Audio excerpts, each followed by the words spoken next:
Hello, ನನ್ನ ಹೆಸರು doctor Leslie Louis. ನಾನು ಕಸ್ತೂರ್ಬಾ ಮೆಡಿಕಲ್ ಕಾಲೇಜ್ ಮಣಿಪಾಲ ಮಕ್ಕಳ ವಿಭಾಗದ ಪ್ರಾಧ್ಯಾಪಕನಾಗಿದ್ದೇನೆ. ನಿಮ್ಮ ಮುಂದೆ ನವಜಾತ ಶಿಶುವಿನ ಆರೈಕೆ ಬಗ್ಗೆ ಒಂದು ಸಾಮಾನ್ಯವಾದ ಮಾಹಿತಿಯನ್ನು ಕೊಡಲು ಬಯಸುತ್ತೇನೆ. ಮೊದಲನೇದಾಗಿ, ನವಜಾತ ಶಿಶುವಿಗೆ ನಾವು ಎದೆ ಹಾಲು ಮಾತ್ರ ಉಣಿಸಬೇಕಾಗ್ತದೆ. ಯಾವಾಗ ಉಣಿಸಬೇಕು? ಮಗು ಹುಟ್ಟಿದ ತಕ್ಷಣ ನಾರ್ಮಲ್ ಡೆಲಿವರಿಯಲ್ಲಿ ಅಂತ ಹೇಳ್ತೇವೆ. ಮತ್ತೆ ಸಿಸೇರಿಯನ್ ಡೆಲಿವರಿಯಲ್ಲಿ ಆದಷ್ಟು ಬೇಗ ಮಗುವನ್ನು ತಾಯಿ ಹತ್ರನೇ ಇಟ್ಟು ಎದೆ ಹಾಲನ್ನು ಉಣಿಸಬೇಕಾಗ್ತದೆ. ಎಷ್ಟು ಸಮಯ ತನಕ ಹಾಲನ್ನು ಉಣಿಸಬೇಕಾಗ್ತದೆ? ಇದು ಸಾಮಾನ್ಯವಾಗಿ 6 ತಿಂಗಳ ತನಕ ಎದೆ ಹಾಲು ಮಾತ್ರ. ನೀರು ಕೂಡ ಕೊಡದೆ, ಅಥವಾ ಬಿಸಿ ನೀರು ಅಂತ ತುಂಬ ಜನ ಕೊಡ್ತಾರೆ, ಕೆಲವರು ಹನಿ ಅಂತ ಕೊಡ್ತಾರೆ, ಕೆಲವು ಮನೆ ಔಷಧಿಯನ್ನು ಕೊಡ್ತಾರೆ, ಬಜೆ ಪಿನಾರಿ ಅಂತ ಹೇಳ್ತಾರೆ, ಅದನ್ನು ಕೊಡ್ತಾರೆ. ಇದೆಲ್ಲ ಯಾವುದನ್ನು ನಾವು ಕೊಡಲಿಕ್ಕಿಲ್ಲ. ಮತ್ತು ಹಾಲನ್ನು 6 ತಿಂಗಳ ತನಕ ಮಾತ್ರ ಕೊಟ್ಟು ಅದ ನಂತರ 2 ವರ್ಷ ತನಕ ನಾವು ಎದೆ ಹಾಲನ್ನು ಕಂಟಿನ್ಯೂ ಮಾಡಿಸ್ಬೇಕಾಗ್ತದೆ.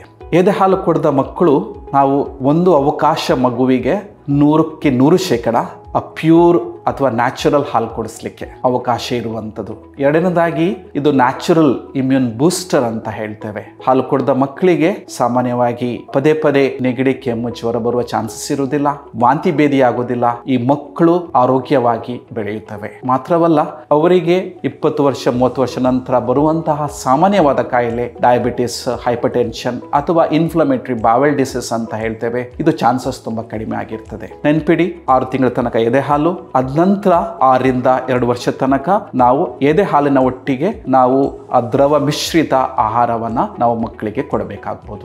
ಯಾವಾಗ ಈ ಸೆಮಿ ಸಾಲಿಡ್ಸ್ ಅಥವಾ ದ್ರವ ಮಿಶ್ರಿತ ಆಹಾರವನ್ನು ಕೊಡಬೇಕಂತ ಹೇಳಿದ್ರೆ 6 ತಿಂಗಳ ನಂತರ. ಯಾವ ಆಹಾರ? ನಮ್ಮ ಮನೆಯಲ್ಲಿ ಇರುವಂಥದ್ದು ರಾಗಿ ಅಂತ ಹೇಳ್ತೇವೆ, ಅದು ಉತ್ತಮ. ಮಕ್ಕಳಿಗೆ ಕೊಡುವಂತಹ ಸೆಮಿ ಸಾಲಿಡ್ಸ್ ಅಥವಾ ವೀನಿಂಗ್ ಫುಡ್ ಅಂತ ಹೇಳ್ತೇವೆ, ಅಥವಾ ಕಾಂಪ್ಲಿಮೆಂಟರಿ ಫುಡ್ ಅಂತ ಹೇಳ್ತೇವೆ, ಅಥವಾ ದ್ರವ ಮಿಶ್ರಿತ ಆಹಾರ ಅಂತ ಹೇಳ್ತೇವೆ.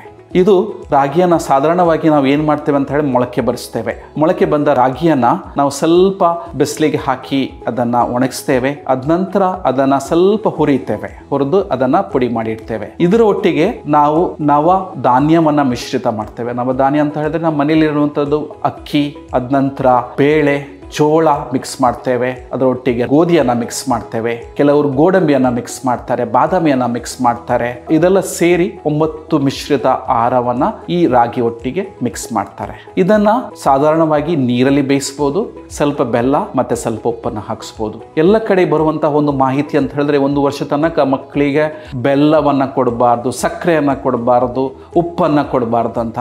ಅದಕ್ಕೆ ಒಂದು ಸೈಂಟಿಫಿಕ್ ಮಹತ್ವ ಇಲ್ಲ.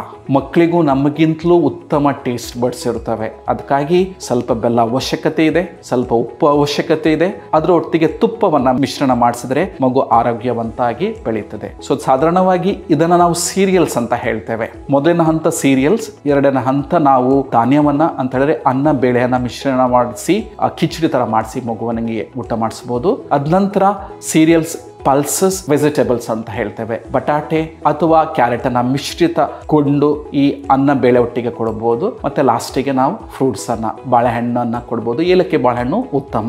ಮತ್ತೆ 2ನೇ ವರ್ಷಕ್ಕೆ ನಾವು ಮಗುವಿಗೆ ಮಾಂಸ, ಮೊಟ್ಟೆಯನ್ನ ಕೊಡಬಹುದು. ಮಕ್ಕಳಿಗೆ ಬರುವಂತ ಸಾಮಾನ್ಯ ಕಾಯಿಲೆಯಲ್ಲಿ ಹುಟ್ಟಿದ ನಂತರ 2 ವಾರದಿಂದ 6 ವಾರ ತನಕ ಮಕ್ಕಳಿಗೆ ಹೊಟ್ಟೆ ನೋವು ಇರುತ್ತದೆ.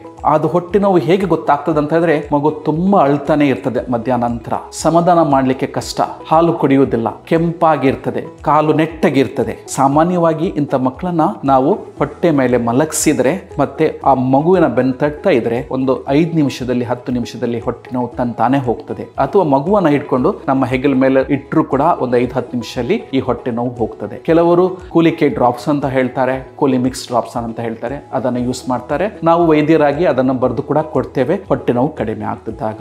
ಮಕ್ಕಳು ಬೇದಿ ಮಾಡದೇ ಇರೋದು ಎದೆ ಹಾಲಲ್ಲಿ ಸಾಮಾನ್ಯವಾಗಿ ಇರ್ತದೆ. ಕೆಲವು ಮಕ್ಕಳು 3 ದಿವಸ 5 ದಿವಸ 1 ವಾರ ತನಕ ಮಾಡೋದಿಲ್ಲ. ಯಾಕೆಂತ ಹೇಳಿದ್ರೆ ಎದೆ ಹಾಲಿರುವ ಪ್ರೋಟೀನ್ಸ್ ಬೇಗ ಜೀರ್ಣವಾಗ್ತದೆ. ಅದಕ್ಕಾಗಿ ಮಗು ಕಾನ್ಸ್ಟಿಪೇಷನ್ ಆಗಿದೆ, ಮೋಷನ್ ಮಾಡ್ತಾ ಇಲ್ಲ, ಎದೆ ಹಾಲಲ್ಲಿ ಗಾಬರಿ ಪಡುವ ಅವಶ್ಯಕತೆನೇ ಇಲ್ಲ. ಮಗು ಚೆನ್ನಾಗಿ ಮೂತ್ರ ಮಾಡ್ತಾ ಇದೆ, ತೂಕ ಬರ್ತದೆ, ಅದರ ಅರ್ಥ ಆ ಕೊಟ್ಟ ಹಾಲು ಚೆನ್ನಾಗಿ ಜೀರ್ಣವಾಗ್ತದೆ.